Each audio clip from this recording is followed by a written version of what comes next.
Hello, wrestling fans. Hey, that's me. And today I'm with Jeremiah Plunkett. Yo again, everybody. Jeremiah Plunkett and Quentin Charisma. And once again, we are smack dab along ringside and ready to go with another big week of the Territorial Rasslin Review podcast. Quentin, how are you doing this week, my friend? I don't know. Why are you flipping me off? Sorry, I point with my middle finger sometimes. My bad. I'm doing all right. Just do a little free balling. You know how it is. Yeah. We're not going to get into that. No, we'll pass on after that. Just use your imagination. I'm doing good. Hair to Midland, hanging in like a hair in a biscuit and all that good stuff. All right. Yeah, it's been a good week. Been a busy week. Been a crazy week in wrestling. No big news, but some big shows. And wrestling business kind of crazy right now. Yeah, it's good though. It's very good. It's very good. I'm hoping. I don't know if we'll ever get the ratings that we got in the Attitude Era, but I think we can get some of the more interesting, compelling, what's going to happen TV that we had back then.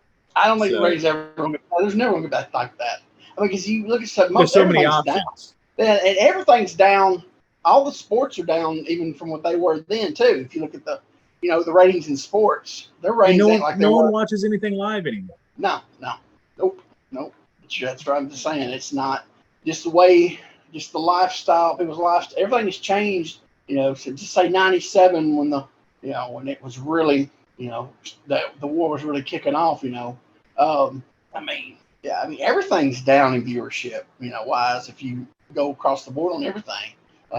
There's so much. I don't. It's like a lot of people watch. Everything's is internet based now. So does they do those ratings, the Nielsen ratings and stuff? Do they do that on people watch it on their phones and tablets? How does that? Yeah, how does that play into the ratings? And I don't think they have an answer for that, right? Because nobody ever expected the TV model to go away. Yeah, it's like me. Everything I watch is streamed. My service is YouTube TV. Everything except for my Reds games. Like I watch it on Spectrum with a old school cable. But everything else I use my YouTube TV for. That's my service, And so everything I watch is on that, and everything I watch is DVR'd. Nothing is watched live. So with all the streaming services, I don't know how they can get a tally on that. Turn my phone off. I'm glad you didn't hear that. So we don't know what it is, and I don't think anybody's found a really good, accurate way to do it. Besides, I guess you kind of have to show what your reach is, like what your followers are, maybe. Social media numbers, I guess, have to play something into it as far as advertisers are looking at. I'm sure there's a way, but it's not going to be accurate. You're like, oh, bitch. Sorry, I thought I cut it down. That is Quentin's text message tone. Oh, sorry. I thought I did, but I turned my ringer down, but not my notification thing. Does that make sense there? There's definitely not going to be any way that you're going to know actual numbers next day or anything like that. No, because everything's streaming. I got YouTube TV. There's Sling, Hulu, DirecTV has a version that used to be called DirecTV Now. I don't know what it's called now. What was it? I want to call it Fubu. In reference, you say Fubu? It's not Fubu. What's it called? There's one that starts with F. It's not Fubu. That's clothing, ain't it? Yeah, I don't know. I don't know the one with the F. But if you're talking about AEW, like they're on Fight TV as well. Mm-hmm. So I don't know how you would ever know the actual ratings. That's why if you get around 1 million, I think that's what you're going to be around. Yeah. Yeah. But wild weeks. We're getting to see new stuff, but that's not what we're here about. We're here about old stuff. That's right. Older the better. Oh, it is. Yeah, it's super mega old this time. We've had matches from what's the earliest we've gone? Was it early 60s or late 50s? That first one you did was like 62 or 3, wasn't it? Yeah, it was early 60s. But we're going back to 1980, so you think about it, we're going back 40 years. Yeah, that's definitely. Older than you. Not as old as you, but definitely older than me. Oh, there ain't much video back from my time when I was born. Oh, But, me. and this week you're taking us back to Japan. I was about to say Tokyo, Japan, but that was actually just going to be me assuming. I have no idea where this is from. I don't either. My thing just froze up.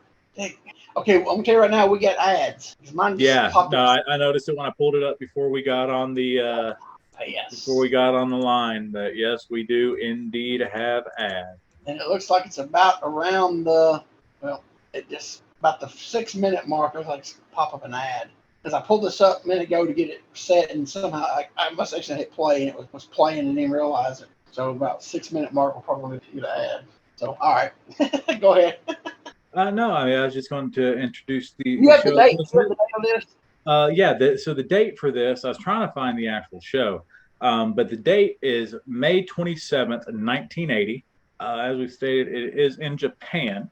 And I'm going to see if I can find more date details here. Don't do the finish. Oh, I wasn't going to do the finish. I was just going to get a match. No, you don't see the finish. Not where I was looking. I was looking at WWFoldschool.com. They just have the matches listed out. Oh, okay.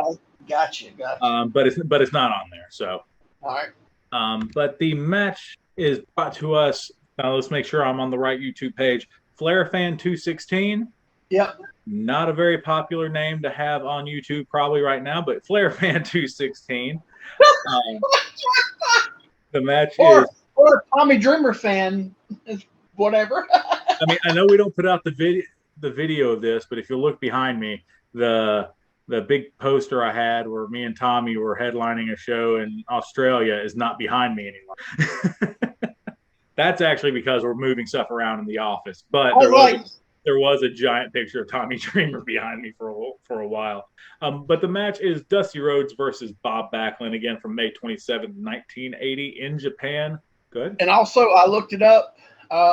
This is the WWF. They went from WWF to WWF in '79. Okay, so the year prior. Yeah. So let's see. Bob Backlund would be the WWF World Heavyweight Champion. So this would be Big Greenie or no? No. Oh, you're heartbroken, aren't you? Yeah. Dude, have you seen, when I was getting off white time, I was going right into this before we started. The replicas, you can get a Big Greenie. I've seen some people get some replicas made. They're more detailed than the original Big Greenie was. I'm like, oh, yeah. Wow. It's like a lot thicker. And I'm like, man, the original one hasn't even had this much detail and stuff to them. Well, that's what I love about, like, a friend of ours just got the Memphis Junior Heavyweight Championship, which was used as the Southern Heavyweight title for a while. And that looks better than that belt ever looked. Oh, yeah. Well, yeah, because that belt was, good gosh, that belt, I mean, was used far. I think the earliest I remember seeing a picture, I think it was like the 50s, late 50s maybe. Yeah. Somebody, I played a picture of, was it Tex Riley? I think maybe. Might have been Lynn Ross in the late 50s had it. And so tells how old it was then, you know. So by the time Lawler got it in the mid 70s, everybody saw a lot of it with him and, you know, carrying around a lot of pictures of that. Lawler with it, you know, it's probably 40 years old by then, you know. Yeah.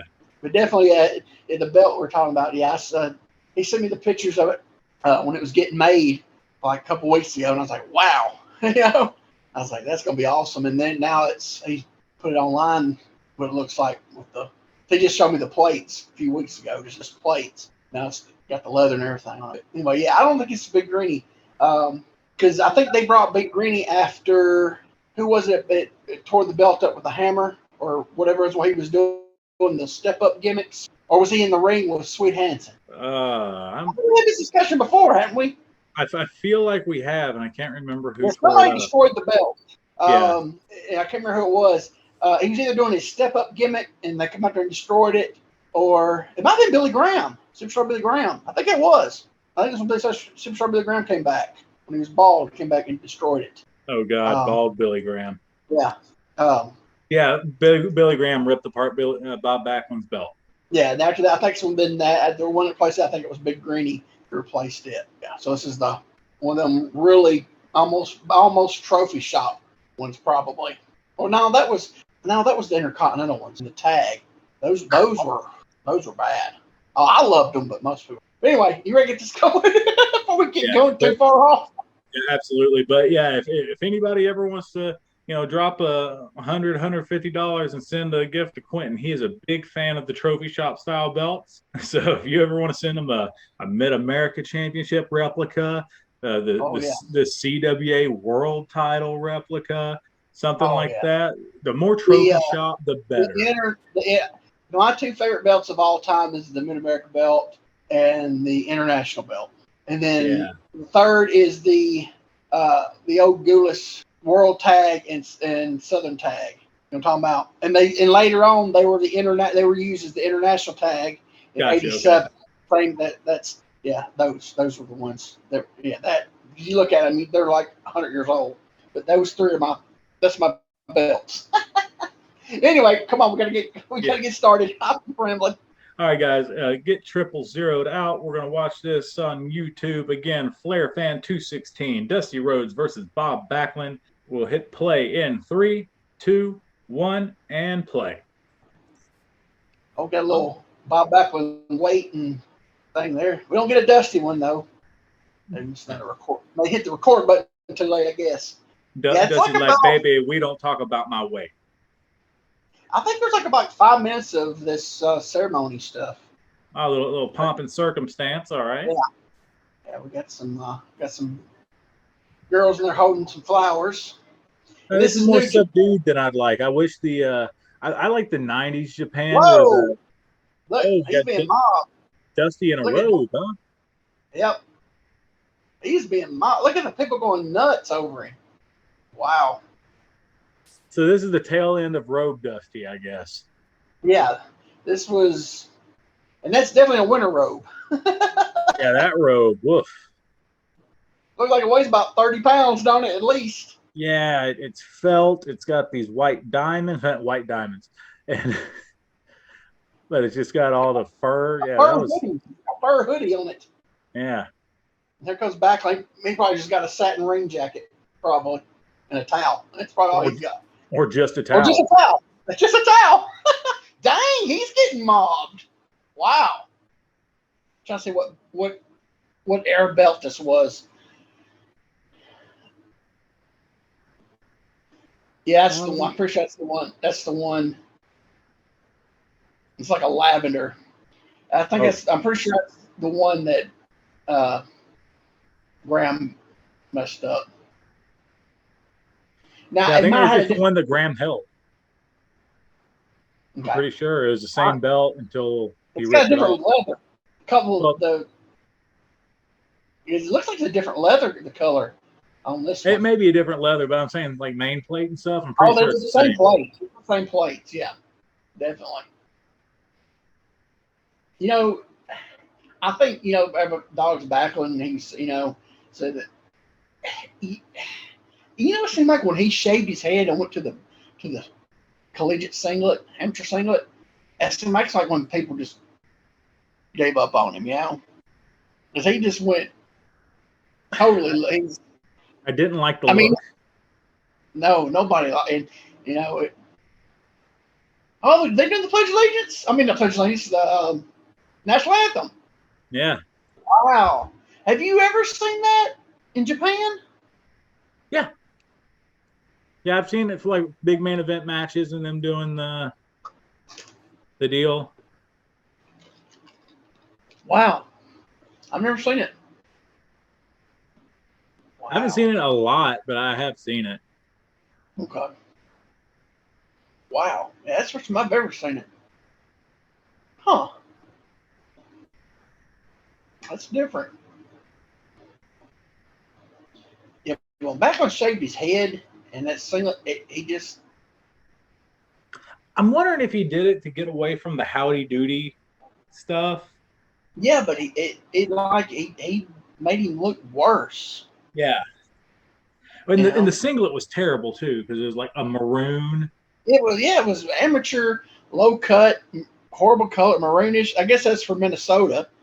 Yeah, well, and then it was the actual amateur singlet too. So and it was from the it might have been his amateur singlet from when he wrestled, because the legs were like an awkward cut. Yeah, it was probably as an old 70s Cliff, 60s, 70s Cliff Keen. Yeah. Cliff Cliff King's amateur singlets. Yeah, and just pure nylon, like not even the Yeah. nylon stretch like K&H, Yeah. just nylon, Yep. itchy. Yeah, old school. He's reading some kind of thing off there. Or it's wool, like Vern Gagne's trunks. Yeah. It's kind of, he just got paper. All Japan had the scroll. Remember, they scroll it out. Oh yeah, All Japan did it. All Japan Yeah. had a big big There's a pomp and little circumstance ceremony. There he is. There's the chin. There's Inoki. Why does it look like his headset was too small for his head? Because it was. Yeah, see, that's a purple strap. Look at that. It's a lavender, purplish, lavender, however you say. Hideous. Yeah, that's weird.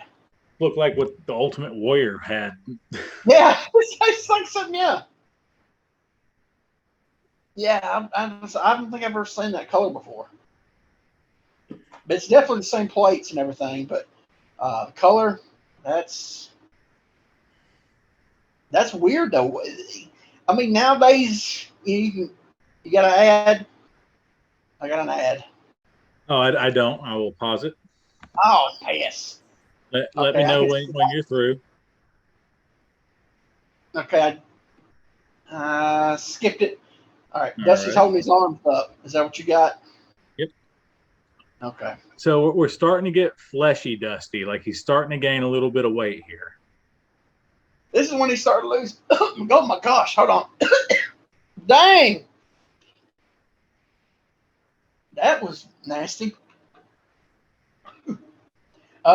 It's back when we started losing his shoulder. He always had shoulders and traps. Yeah. And then that's when he started losing them. Because he was, decent shape to be big. In that late 70s, he had some decent shoulders and traps. I mean, this is about when I watched that match from the 70s with Billy Graham and him, I was like, man, Dusty looks good. Yeah. Yeah, that was good. He was in really good shape for, But Backlund's body hardly ever changed.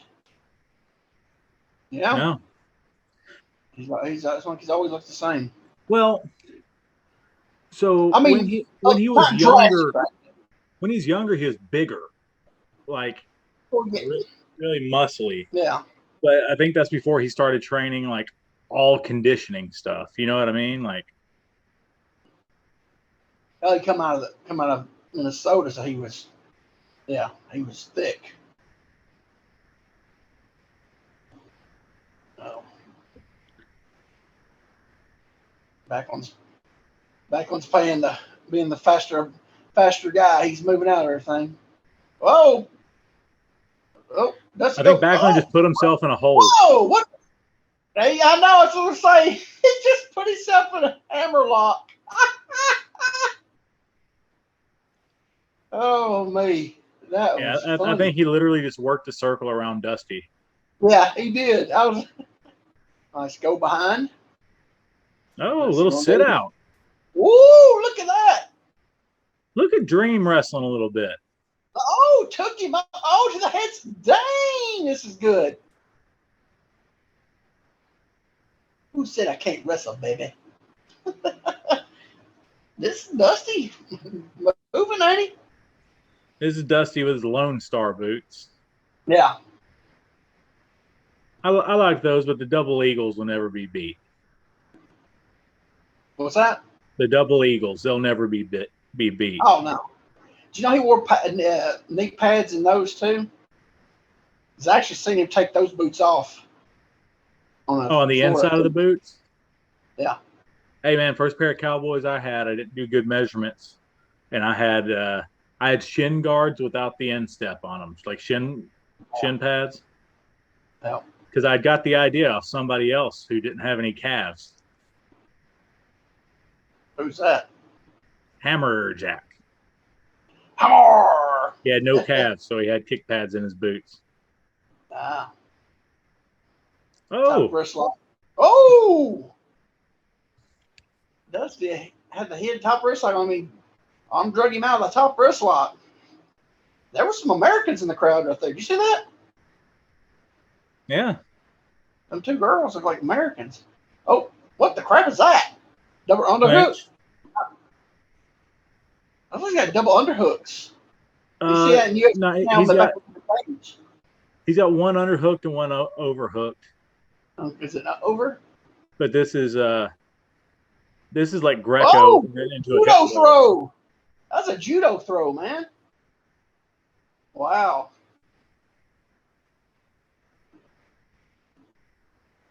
Dang. Get here. They're gonna shoot him out. I got him in the back of the ropes. They're gonna shoot him off. They're a clean break. I have a feeling this whole match isn't going to be like this, though. No, it's gonna get Dusty. He'll get the. That's talking about that Florida thing. Yes, it was one that like. Oh, hold on. We'll shoot him off. No, he's calling a spot. That's I saw him talking. That's I thought they was fixing to do something. But yeah, it was just I think it's like 79 Florida, or it might have been 78. Some of that stuff I was doing for Scott Till. Oh, side headlock by Dusty. And they had a thing where he got hurt and they took him to the back and he was taking his boot off. And took his boot off and you saw that. I was like, oh, where's the knee pads? And it was those boots. It wasn't the Eagles, it was the Stars. Dusty's calling something right there. Okay. He's in the front. I saw a headlock, but Backlund's in front of him. Did you see that? Well, so I think I always try to teach people, like when you're in a side headlock, to release the pressure. He's trying to work his way out of it. He's trying to work his way out of it. Well, to release the pressure, you want to go in front. That's a weird fall. Oh, arm drag. Oh, I thought he's going to feed back up for another one. I think Bob did too, and Dream's like, nah, baby, one's all you get. Yeah, one arm drag a spot, baby. Yeah, I think he was ready for him to feed back for another one. Oh, shoot the leg, single leg. Drops the elbow. This is very much a Styles clash. Yeah. But Dusty's making it, he's... Oh, Dusty was a capable wrestler, but it wasn't his forte, right? No. No, definitely not. But like, if the Dusty and Flair matches didn't break down into a fight, they wouldn't be as good because he couldn't do the steamboat spots. Oh, Backlund's got his arm. What? Oh, because like, what? He broke it somehow. It's okay. Dusty rushed up on the leg. That's how he got it. Yeah, it's almost like his abdominal stretching him a little bit. Yeah, it was. Yeah, he had. Yeah. He's kind of got him in an abdominal stretch, like just as soon as he hooks the arm. Yeah, because his leg is hooked up around up and through. So basically, it is. It's a sitting abdominal stretch. Basically, what it is. Running the half. Yeah. And Dusty's like, my shoulder don't go that far. My shoulder don't go that far. Stop. I'm not that limbo. I ain't that limbo, baby. This whole episode's just going to be us doing Dusty slow down, stop hurting me impressions. Cornette does a good one. You know who does the worst Dusty besides me? Arn Anderson. Oh, yeah. Arn's the best. Oh, look at this. Oh. He's got it. Oh, he's got his. Oh, is he going to get him over? Then he grabs the arm. Oh, Dusty clamps back down on him. Bruce's is the best. Bruce Pritchard's. Is it? Yeah, it's spot on. What is he? Oh, that's neat. Look at that. Have you ever seen that? Wow. Not exactly like that. No, that was good. Yeah, that was neat looking. He grabbed his own boot and rolled Dusty back for a pin. He's got a shot of half there. Man, I got those gig marks on Dusty's arm. Yeah. Ugh. Can't get him over. I've never intentionally got the arm. No, man. I didn't even want to do the head, let alone the arm. I thought he was gonna smack his butt. Did you see that? He laid his hand back like he's gonna smack his butt. That'd have been funny. No. I bled from my arm when I did that one barbed wire match, but like it wasn't intentional. What is he? He's rolling him up in these little cradles. Yeah, I think he's just making stuff up, really. But it makes sense. Yeah, I mean that he's all his life wrestler, you know what I mean? So it's like find a way to. Ooh. I know he's working the hamstring, but that looks like he's hitting him right in the sack. Yeah, I thought that was a little close, wasn't it? He's got that leg. Is he gonna monkey flip? He tried to. He monkey flipped him. That was good. I thought Dusty wasn't gonna go. I didn't think. At first, I didn't think he was going either. He went. He came back. He got back on the leg. I've always heard the stories of Abdullah calling monkey flips for everybody to give to him. I need to find a match where he hits it. Oh, there he goes for that leg again over the head. Yep, there he goes. Dusty's look at he's reaching the ankle. Yeah, to stop. It's one of the big Crockett shows in the early 80s. Abdullah gets Manny Fernandez. Manny Fernandez monkey flips him. Because I always heard that was the rib. He'd have you shoot him to a corner and you hear, monkey flip me, champ. And it's like, how's this big brother going to take a monkey flip? Oh, he's got it. Oh, Backlund thought had it reversed. There he goes again. He's grabbing his own thing. He's going to try to roll him again. Yeah, they've worked this leg grapevine for a long time. Yeah, they have. Oh, Backlund's got him. Yeah, Backlund's kind of got him in like a little old trailer hitch, kind of. Look at him. He's got him. Trying to see where Backlund's okay. Oh, it's out now. Yeah, he's pulled it out. Yep. Now he's got Dusty's leg. Oh.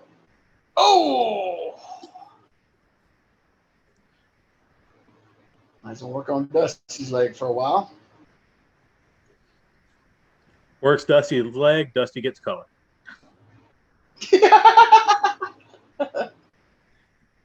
Falls back on the knee, Dusty blades. Oh, drops the leg on the leg. That's a lot of tailbone hurting action right there. There you go. Oh. I always like that. Some people do it better than others, but I've always liked that little hip snap thing. Oh, is he going for the figure four? No, he just spinning to hold down and he's just the ankle. I hope he works it into a legitimate Indian death lock. Not the Triple H thing that he was doing for a while, but the Harley Indian death lock. Nope. The crisscross applesauce Indian death lock. Crisscross applesauce.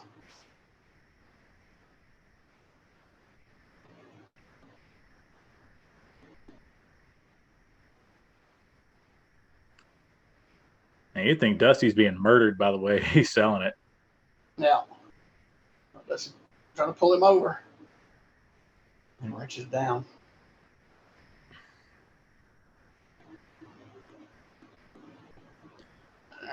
You know, you're talking about Bob looking, always looking like that. He pretty much looks like that now.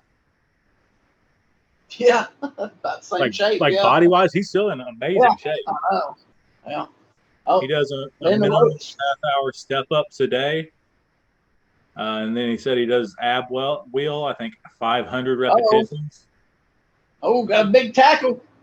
Just hits the ropes. Drop toe hold. That's nice. Backlund takes a very weird tackle bump.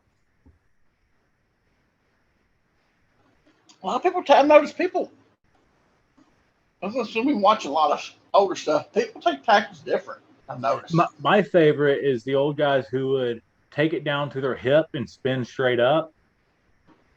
Oh. Or that they'd take it down to their belly. Like a lot of the old school guys would take it down to their belly. Like it spun them off. I always thought that was really neat. And then I say I'm going to do it in a match to make it different. Then I forget and take a bump like I always have the entire time. Because it's repetitive. That's what your body knows to do. Yeah. Wrenching on that leg. What would you call that? Oh, a thumb to poke the eye. Yeah. I wasn't expecting that. Was you? I mean, we're not too far removed from heel Dusty. No, I'm just saying that what he's been doing this whole match. He's actually been wrestling, and then also the eye poke of doom. Oh, Dusty's fired I didn't up. think for sure it would be an eye poke. But I thought a punch would get thrown at some point. A punch it, give him some elbows. I knew they weren't going to do the second half of this match. Look, leg holds. He's bobbleheading. He's bobbleheading. Look at him. Backlund's got a bobblehead. That kind of a late bump, wasn't it? Yeah. His back bump looked weird on that. Dusty's like, I need another rest hold, baby. Let's take it back down. I figured he'd be wrong. What a weird hold. He has no hold. He's just kind of hugging his face. Yeah. I mean, really, but people don't know that. They think he's, because they ain't got nothing on underneath the chin. His arms on the side, on his sideburns, and then his wrists are crossed in front of him. Only thing is, might be obstructing his breathing a little bit, but I mean, you can make people. Oh, there's the liver spot. You can make people tap out. Like in MMA, you'll see guys. It's a little dirty, but they'll do the smother. Yeah. Where it looks like the Japanese sleeper. That's what we'd always call it when we farted in our hand and put it over our friend's face. Did he grab the tights and he yanked him down? I honestly couldn't tell. Okay. That there's no grip there. No, it's just placement. It just make it look like it's. But guys didn't know that. Like there was no such thing as combat sports back then, right? Yeah, you didn't know that if you reached over and grabbed your own elbow. Smart. That you now everybody's smart to it. Yeah, now people know what a handle is, and they know everything. Yeah, he just placed his hands up on his arm, up on his forearm, on his head. That's all he's got. Backlund sells weird. You notice that? Yeah, man, that's always been my thing with him. He sells really weird. Now he's firing up. He's coming up. Give him some elbow. And he's very he's very herky jerky. Yeah, herky. Yeah, exactly. That's what I was looking for. Boom! Dusty hits him up. Yeah, he sells. I haven't seen a lot of his stuff. I mean, because I love him as a heel. I mean, I'm talking about his older stuff. His babyface stuff. I didn't hardly see any of it, except for just the few matches I saw when I was a kid on WOR, and they were just job matches, And so I really didn't see nothing. This is really probably the second match I probably watched a full match of his, of a full regular match. This selling is awkward, herky jerky, bobbleheady. Yeah. It's way different from like we grew up on that Southern selling where it's like make it look like you're getting murdered. That's one for the slam. He turned to a crossbody, kicks out. What we got here? They both selling.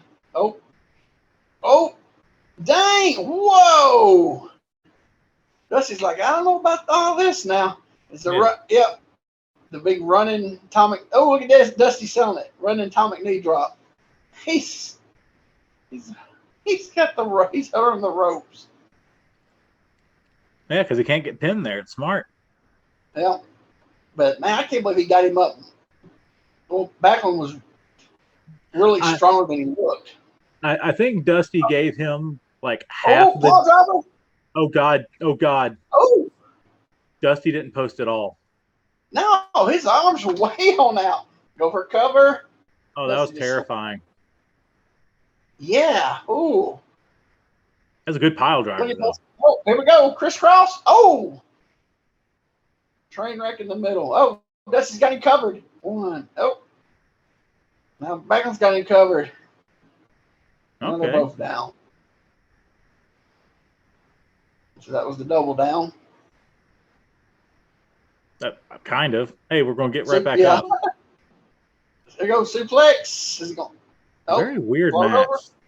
There we go. Oh. I can't believe we didn't see what we got here. Oh, ref bump. Oh. Good God. He did. Oh, nice drop kick. I've never seen Bob Backlund throw a drop kick.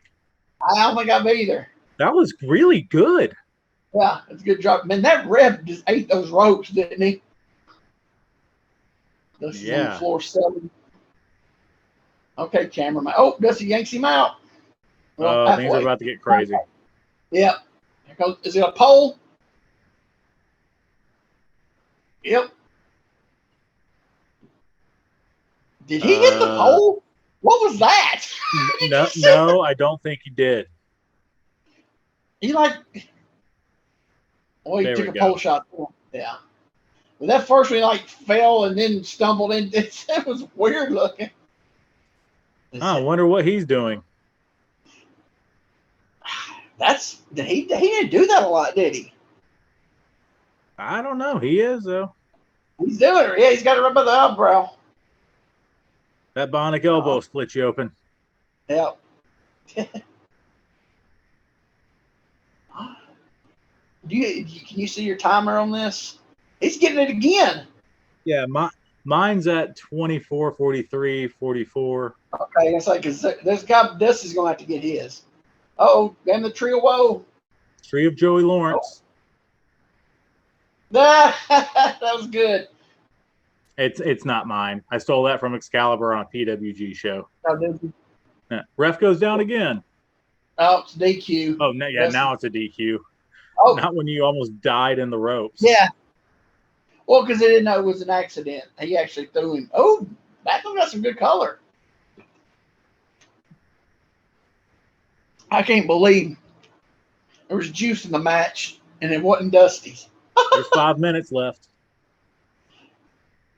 We got some afterbirth. Oh, Backlund's getting hot. Oh, we got the Backlund fire. Yep, here he is. Oh, he pushed the ref. That ref's taking 3 bumps. Dusty's got a blade in his hand. I think so too. Yep. Maybe. I think I saw his fingers. Yeah. Yeah, here goes. Yep. Juice. It was in his right hand, wasn't it?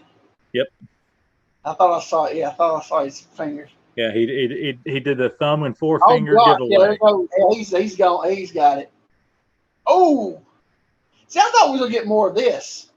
I thought we'd get a little wrestling and more of this, but I got all wrestling, and this is the afterbirth. Is going to be the brawling. Oh, Backlund firing up on Dusty. Back's like, I don't care.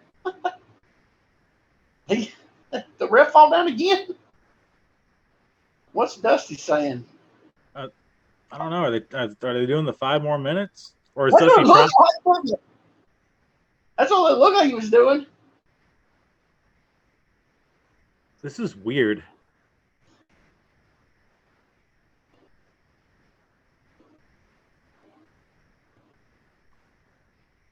Dusty turned heel. He's cowering off. He's going to get back. He's going to say he's going to come back in. He backs up. He's back in.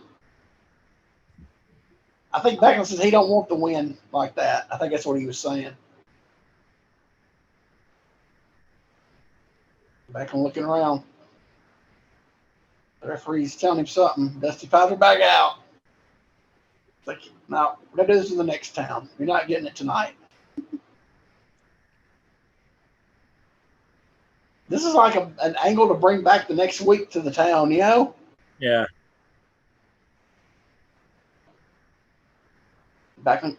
Backlund said, you want a belt? Come and get it. Wow. And the ref picks it up. He said, no, put it back down. No wonder they keep bumping this referee. Yeah. Dusty's, I'm coming back in. You come back in. Look at the crowd. He's milking it. Yeah, see, Dusty turned heel in the last 5 minutes of it. We're going to get, here we go. No. Knew that was coming. Yeah, he's heel. He's healing. Yeah, knew that was coming. That was awesome. Yeah, he turned heel in that last 5 minutes. Man, Bob sweated out all his blood. He had a good flow going. Yeah, he had a good go on him, man, for a while. Yeah.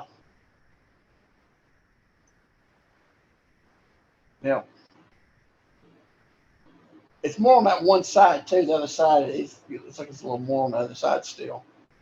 But it was going good for a while. He's reading something. They read stuff after the match. Kind of odd, wasn't it?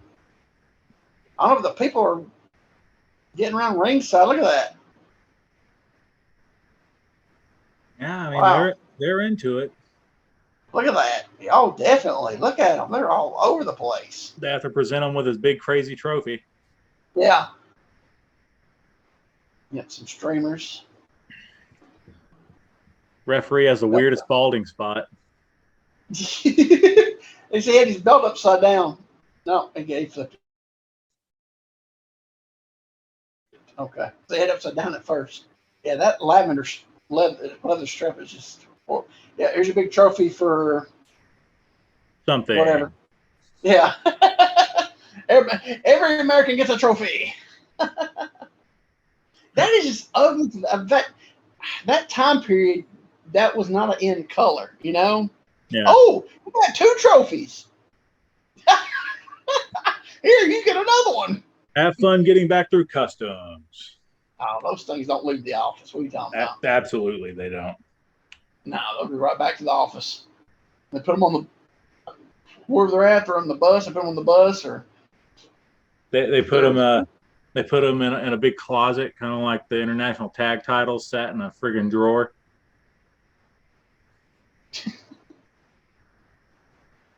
They said Goulash had tons of belts in his desk in the desk drawers. Yeah. In his office at one time. They said so did the Sportatorium.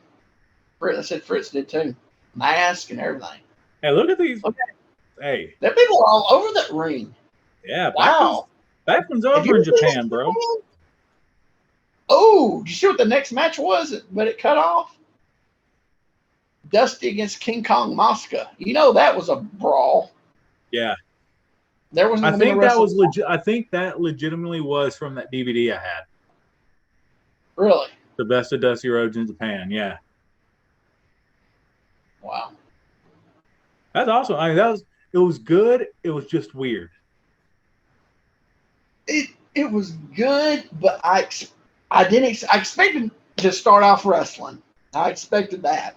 I didn't expect to wrestle that much, that long. Because after all this, I think as I looked at it, up to where the action match started, it ran almost 5 minutes. So basically 20 minute, basically a little over 20-minute match. Then you had about a 4 minute, almost 5 minute afterbirth. I would think you'd get a little wrestling beginning, and then finally, go into brawling. You know what I'm saying? Or just at least some, not full out brawl, but more punching from Dusty, and you know what I'm saying? And stuff. Yeah. But that showed you Dusty could wrestle. I mean, actually just wrestle, Yeah. No, he definitely had the chops to hang. Yeah. Again, was that his forte? No.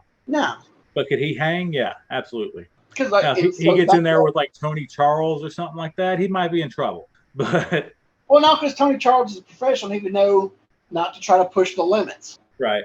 Or he just tie Dusty up and be like, "What you gonna do now, Dusty?" Yeah. He'd be like, "Not book you in Florida anymore, baby." He's exactly. Like, He's like, "Oh, okay, give me the elbow. Give me the elbow."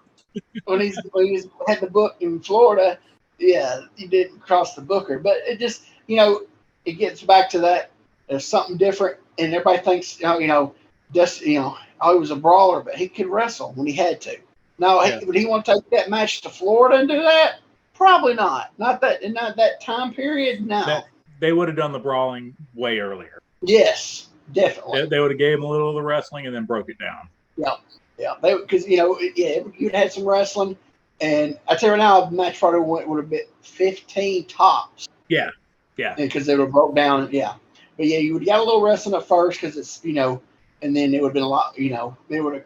But yeah, that him going that long, that I was shocked. Yeah, I was shocked when I saw 30 minutes too. I felt better when it was a lot of pomp and circumstance, but yeah, I mean it did drag a few times, but we don't know what the crowd was in, and they were telling to string it out. They really had to, it wasn't bad, but to string it out, they had to work the leg a little longer. You know what I'm saying? Yeah. So but it paid off at the end because it got a little wild. They both got some juice. So, and Dusty turned heel in the last 5 minutes. So yeah, he did. It's I mean, he turned really heel. Got back in and powdered out then, said no, and left. I mean, he went full, chicken heel on him. So it was. You got a little bit of everything in that, really. Yeah. And being from Japan, I wouldn't think he would have turned heel and did the coward heel, in Japan. So that was pretty neat, But it's going to get a reaction there because they don't see it. Yeah, that's true. It's something new to them. I mean, they get a little bit of it, but not to the, well, not that time period though. Not in 1980. They definitely wasn't. Maybe a little later on in New Japan, they probably was getting some, but not that time period. No, it was good. I liked it.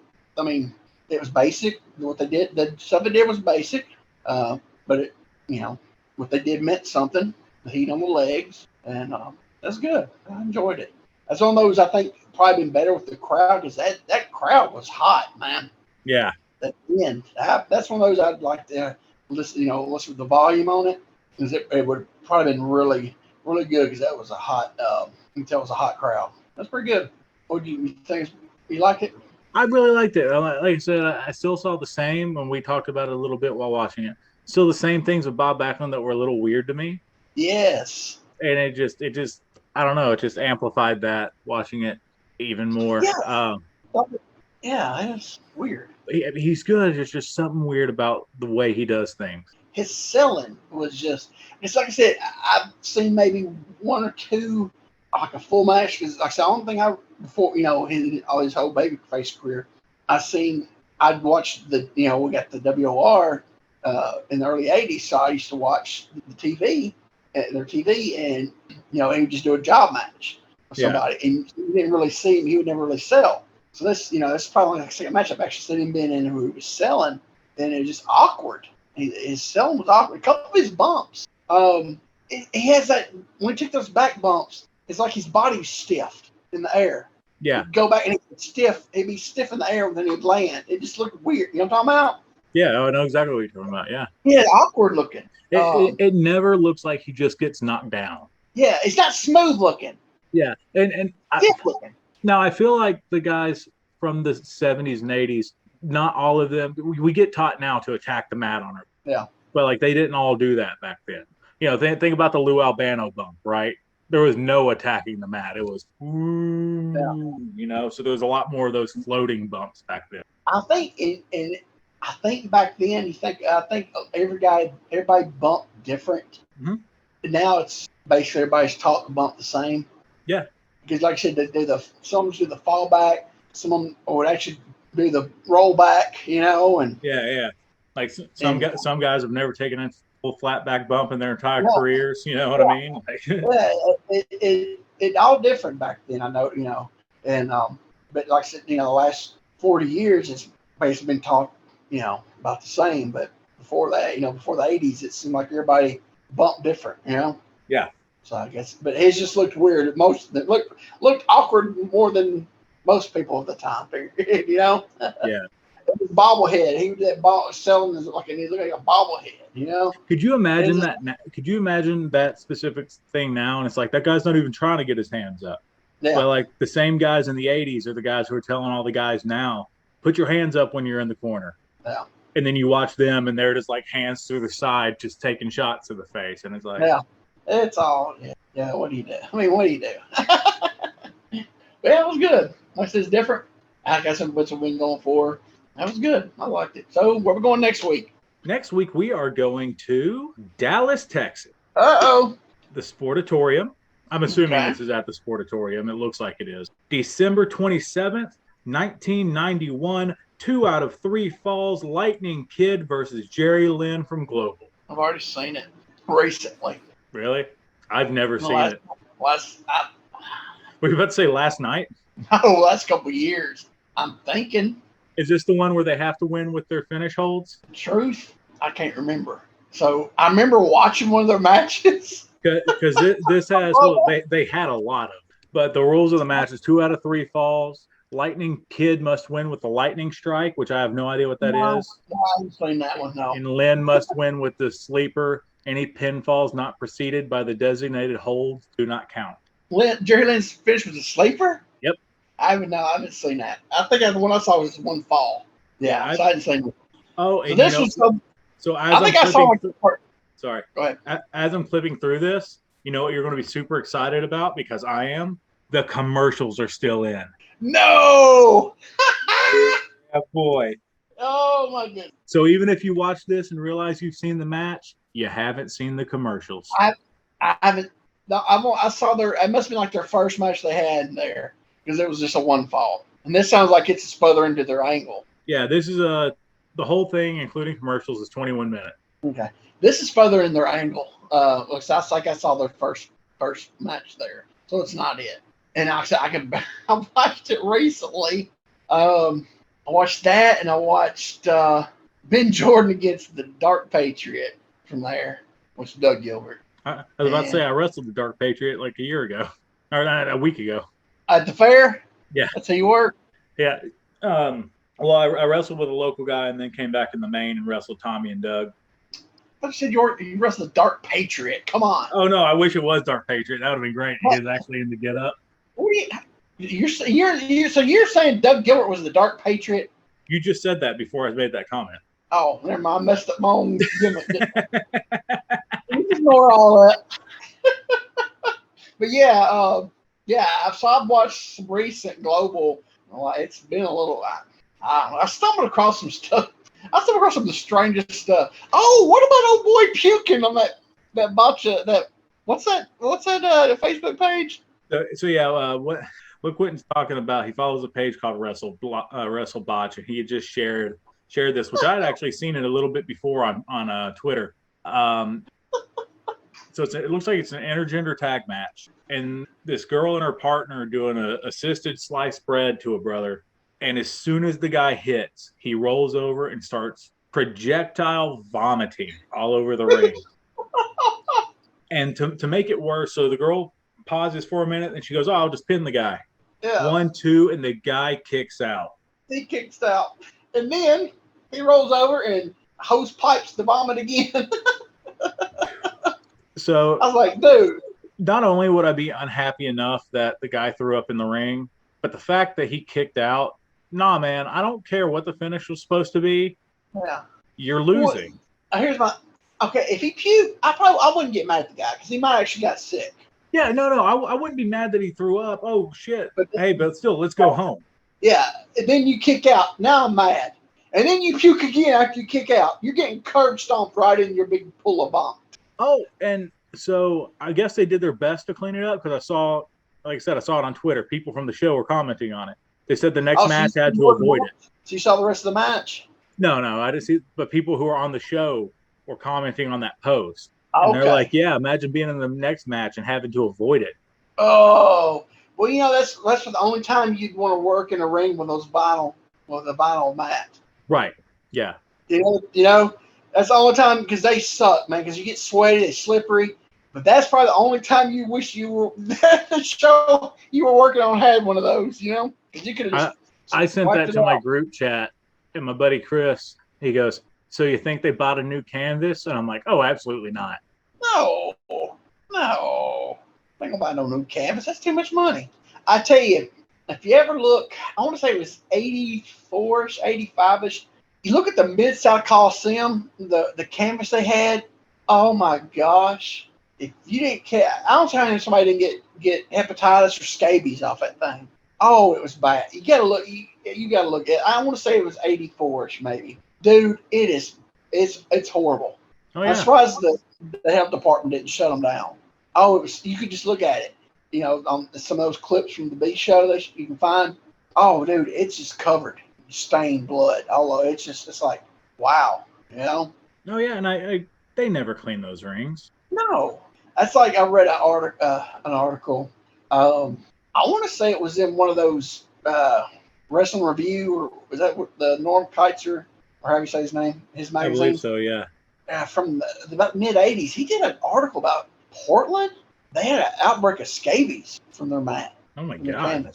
Yeah, I want to say it was like Portland, like 85-ish or something, 86. Yeah, but they got a bad outbreak of it. And they still kayfabed it, but he talked to, but he, it's like wow. And I was like, what, 15. So I didn't really understand, you know. But then I got in the wrestling business, and it's like, man, these are some of the nastiest things you can let, you know, wrestling, because they don't get cleaned. They don't.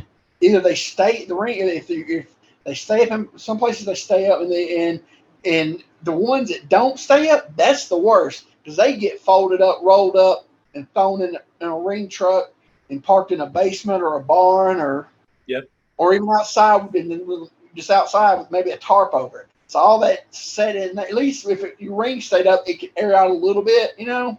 Yeah. But yeah, it's amazing how people get sick through the years off from off from it, because all the blood and just the sweat and spit and stuff. But from the blood though, it's like wow. But yeah, if you can find some stuff on YouTube, I'll send it to you. As you can see, it's just thinking back, I was like, man.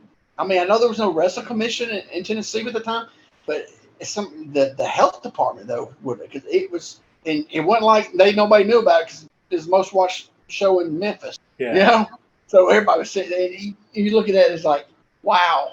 I mean, that's how it was. I've never seen anywhere any promotion on the whole time I've been collecting stuff. You know, never seen a match that bad, and it wasn't like it was that night that it got like it. It was just over and over. Speaking of old footage, I stumbled across on YouTube today. He had all that old Gulas, Nashville, Memphis, Louisville, Birmingham stuff that everybody had back in the tape trading days.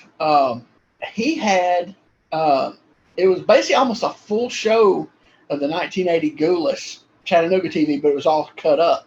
But you could probably piece it together and almost have a whole show. And then he had this one match I've never seen before. It was from Nashville, so it had to be, 75, 74, 75. This is when they were in the women's building with the cutout. Well, not the cutout, but the big ceiling in the middle, where is the high ceiling in the middle of the square. A cage match.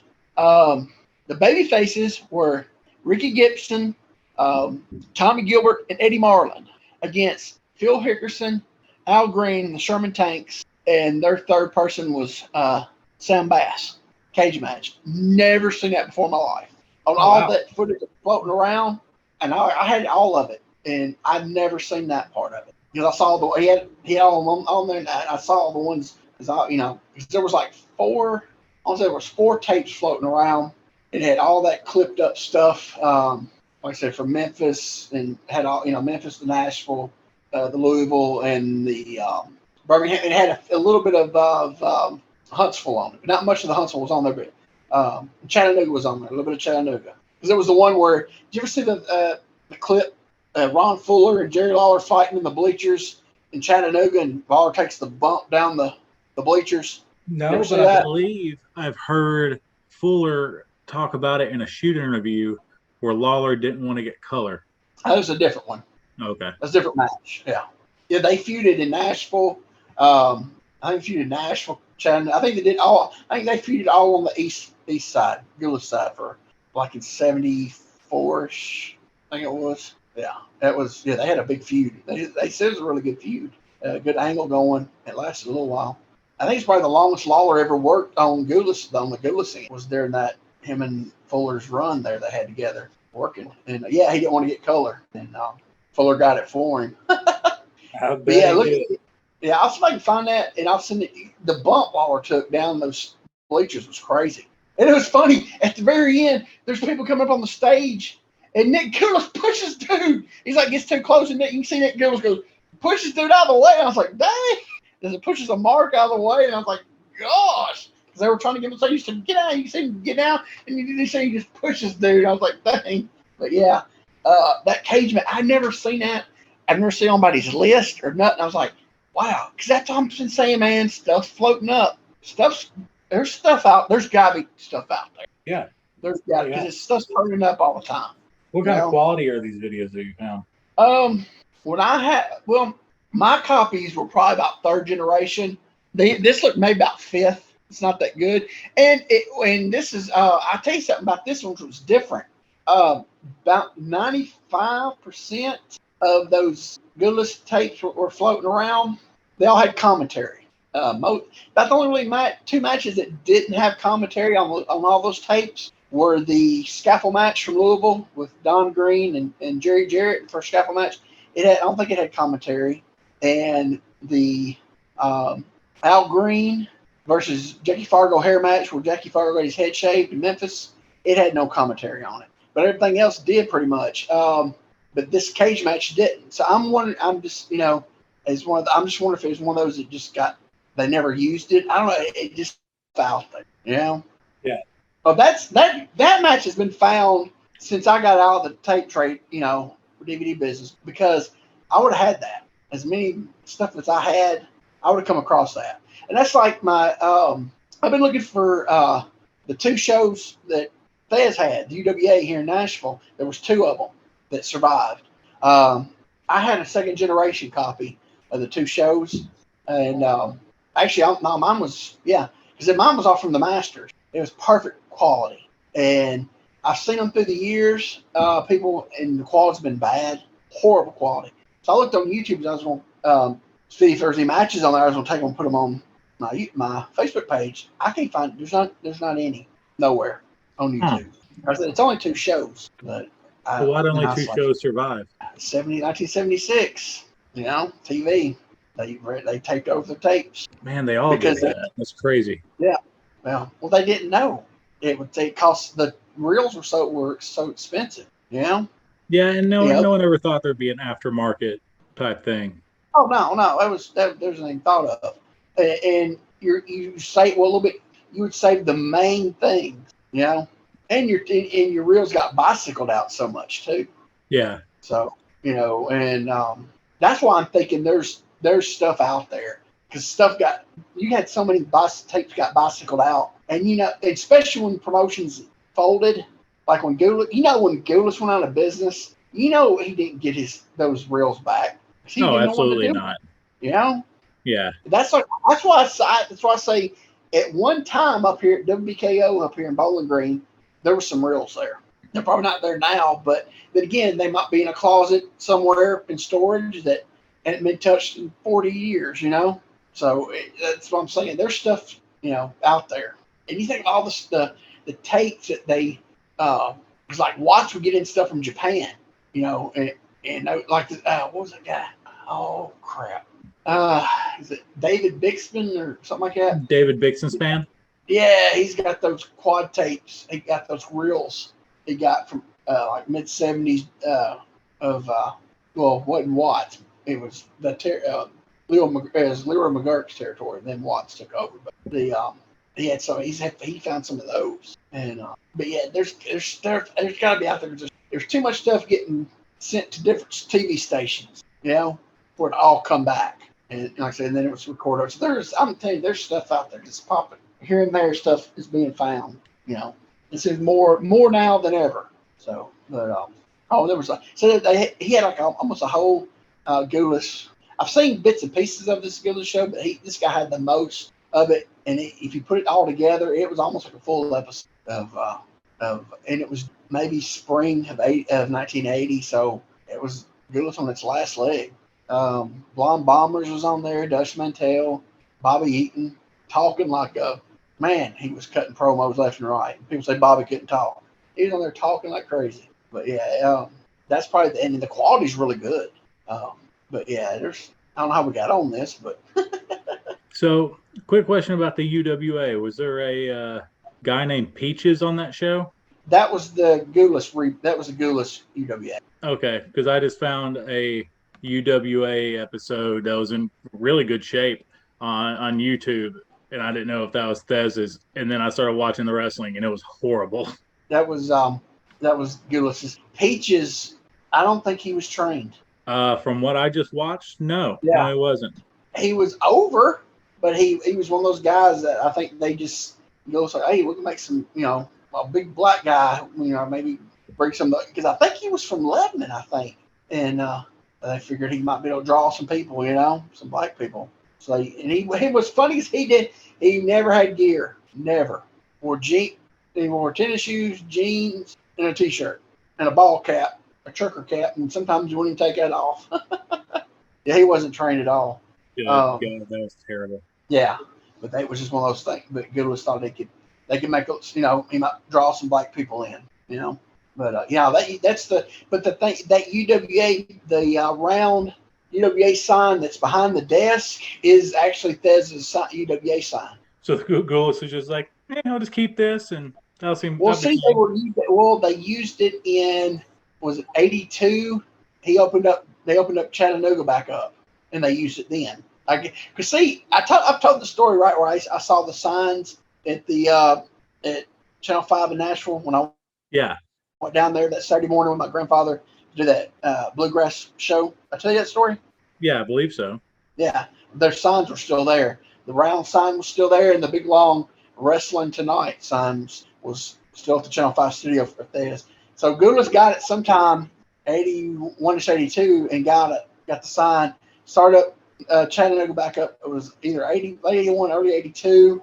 It fell through, and then when they came back to Nashville, in the Nashville area, when they started back up again in 83, 84, they wasn't UWA, they were MWA, Mid-South Wrestling Association or Alliance, whichever one. Because I got the newspaper clippings where they were running different places. And then sometime late 84, they changed it to when they went on, when they got their TV in Nashville in 84, sometime in 84, when they got on Nashville 17 channel, Z17, and they got that TV. They changed it from MWA to UWA. Then they had to sign. So they used the old Thez sign. A lot of people don't know that. Oh, and on my Facebook page, we're going to do our plugs real fast because that's getting a little late. On my Facebook page, UWA Thez 1976, I posted a card from, I want to say April 4th, 1976. It was in the out of Tennessee, and guess where the show was at in Nashville? Municipal Auditorium? The state prison. Fantastic. Yeah, so go check my page out and check out the advertisement for the show in the state prison, which made no sense. Like, talked to Herbie Wagneroff about it. If he remembered anything about the show, and he said, I was only 15, I don't remember it. And he goes, but it's easy. He goes, yeah, the thing is, there was no fans allowed. I was like, yeah, so why would they advertise? Because they couldn't sell no tickets. So why would they put it in the paper, Yeah, it's weird. But then again, I say, well, I guess any publicity is better than, anything. Any kind of publicity is good. People read the paper. Oh, they ran wrestling at the prison. No, that's interesting.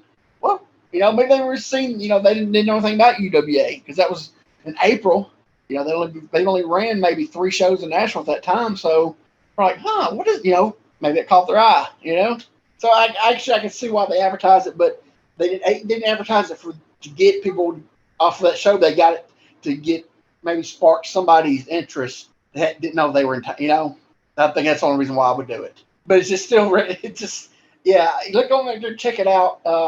What else we plug? Well, let's see. Since I'm looking at YouTube stuff right now, trying to find more stuff for your UWA, because now you got me interested. Let's go ahead and talk about WMF Medium Rare over on YouTube, Monte Carlo's little pet project. I'm excited about the match that's coming up this weekend. If I remember right, is Tommy Big Figure versus Hot Rod Biggs. Yeah, Hot Rod Biggs, yeah. And I've learned something I didn't even realize, that Monty didn't tape. That was this show that this was taped up from was the last show Monty taped, the Medium Rare show for the MTSU channel, because it was summertime, and so he stopped taping. It did start back in the fall. I didn't know that, and I'm thinking, so there is tons of stuff he missed all through that summer that didn't get. He stopped taping completely. I was like, oh man. But I only put one of my matches on there. Actually, I kept saying put some on there, and after I watched the match, kind of wish he wouldn't have. I mean, I was trying to be a ring general, but I was not a ring general that night. I tried my best, but you got your partner's green as grass, the referee's green as grass. The 2 guys you're working are still pretty much. Well, one of them's been working at the time maybe 2 years, the other one 3 years. I mean, they're still really green, still, Yeah. And one of them usually worked heel. He hadn't been working bayface that long, so trying to carry all that and was told to stretch it to get 20 minutes out of it. That match should have went about 12 minutes. Well, everything's 30 minutes because there's 10 minutes of talking at the beginning. Yeah, that was horrible. That was awful. Like I said, I love Ryan Cheatham. But I just his booking I just didn't understand, and that part of it I didn't understand. Just don't understand. But I'm not knocking him out. That was his show. But yeah, it was too much talking. I tried to drag it out long as I could. It just nothing was clicking. So, but I'm sure there's other good matches on there somewhere. Anyway, yeah, go check that out this week. It's Hot Rod, and that was when Hot Rod Biggs was. Oh man, he was hot, baby. that was the Hot Rod Biggs I grew up on. The Hot Rod Biggs that actually scared me a little bit. Yeah, at that time period, he was psychotic, neurotic, and all that other stuff he talks about. Yeah, I love Hot Rod Biggs. That was the Hot Rod Biggs that when I had that little stint booking at Southern All Star Wrestling, and I wanted to put the belt back on Rod, and I just kept telling him I want that old Rod, bring that Rod that scared me back. You know what I mean? Little did I know that Rod was fueled by other things. You know what I mean? So probably best that Rod stay buried, but that Rod was really good. Yeah. So go check that out. Go pick up Chris Michael's book. Get it at any at his gimmick table. I'm sorry, there's no more gimmick table. His merch table. I hate that word. But, or go to his Facebook page, line it up, go through him. Like I said, Amazon has it, but if you buy it straight from Chris, it helps out him more. Go to Crowbar Press. He might have Burt Prentice's book on there by now, as I know he has it. He's going to have it at the Burt Prentice Memorial Show. He's going to have it there. He might have it on his website by now. I don't know, since it's 2 weeks away. I don't know if he's put on there a little early or if he's just waiting until that night. Those people get it first, but it is ready to roll. So I don't see it on his site yet. Okay. He must be waiting after the memorial, because I know he's going to be at the memorial Saturday, October 9th in Jackson, Tennessee. He will have the Burt Prentice book there, so he's probably waiting to release it to the people first one's going to get it, the ones come to the show. So I'm thinking after the 9th, he'll have it up on his website, which is going to be a really interesting book, I'm sure. Burt was an interesting human being. But go check that out. Something earlier about wrestling. Can Adam Cole get any smaller? I mean, he probably could. Oh my gosh! They say he's like 202 or something. He's barely pushing 170, man. He's a lean guy. Yeah, but good. Jungle Boy looked bigger than him the other night. I mean, he has no arms anymore. No, he has no arms. He used to at least had some arms. He has no arms no more. Did you lose them in the war? What the AEW NXT war they had gone there for a while? Yeah. But I mean, no, his works. I mean, ain't nothing wrong with the boy's work. But it looks like he's just getting smaller and smaller. He's still got a little bit of shoulders, a little bit of chest, but no arms anymore. Maybe somebody hook him up with some good gas and he'll be good to go. Oh, his girlfriend's bigger than he is, but so that's somebody that is just night and day in the last 2 years. Oh yeah, no, absolutely. Britt Baker's amazing. Yeah, no, she's really good. I tell you something I'm a fan of now. It's Thunder Rosa. Right? She's really good. And I tell you something I saw for the first time. The Slimovich girl. Yeah, Masha Slamovich, yeah. I saw a match of hers the other day. She impressed me. I watched her on Dark. I can't remember who she wrestled. And she hit a half and half suplex with a bridge. And I'm like, this is my favorite now. She is really good. Yeah. Yeah. I've watched my first episode of Dark. Is it Elevation? Uh-huh. Watched the first episode the other night. You know what it reminded me of? It reminded me of the old, basically all the WWF TV. Job matches.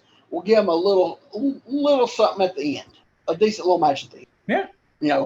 NWA would have interviews and stuff. Theirs was like the New York, their TVs was, challenge and all this stuff. Job matches, and we'll give you a little upper mid card at the end. So, that's what it reminded me of. I actually liked it. So they switched up commentary teams last time I was watching. So who was doing Elevation? The one I watched it was Big Show, Eddie Kingston. And Who was the Shivani? third guy? It might have been Shivani. Okay, well that's the normal crew because Dark forever was Excalibur and Taz, and it may still be, but the last time I watched it was Shivani and Taz, and I'm like, this is weird. Then I watched a little bit of just Dark this week. I didn't watch the whole thing. I think it was Mark Henry, wasn't it? Maybe. I've heard he's been jumping in and doing some commentary. I can't remember. I just remember one of them was Big Show, Kingston. I think it was Shivani because when the Gun Club came out, Big Show got off commentary. So, but I liked it. Like I said, it reminded me of the old WWF Challenge and was it Superstars, and it's all job matches. And then they give you a little something. Cause like the main event was Dustin against QT Marshall, I think. I guess what it was. I guess for some reason that's sticking in my mind. But yeah, I liked it. I like that. It reminds me of old, the old WWF where they structured their TVs before the Raws and stuff happened. So. Yeah, and I mean it's more content. It gets people, out there. Keeps them out there, and it gets new people a chance to be seen. Yeah, this one match was Big Show. I can't remember what it, and they worked these three guys, and they all had like initials. It was like something, and the last guy was like CPA, and he had his name was CPA. Was it looked like CPA? No, it was C. I think there was three guys that all had different initials, and the one was like CPA, and he was dressed like he was dressed in a he was working in an office like an accountant. Okay, right. And one of the guys he actually had on like a singlet, and man, you could tell he was a deathmatch guy. His whole back and arm was just shredded up, scarred up bad. I wonder who that was. I don't know. I don't know these guys, but yeah, I enjoyed it. Like I said, I didn't watch all of Dark this week, but the Elevation was good. Dark Elevation and Dark. I like it because it's it's the job match guys. Yeah. I love that stuff. Yeah. All right, well, dude, it's like later than butt crack. Yeah. I kept you up way past your bedtime. So someone's got to get up and go to work in the morning. Not me, but you do. Yeah. Still is working, you want to add? No, man, nothing I want to add, man. All right. Well, if you're done, I'm done. Stick a fork in her. She's done. And I just forgot my last line. For Jeremiah Plunkett, hey, that's me. Thanks for listening. God bless. Bye-bye, everybody.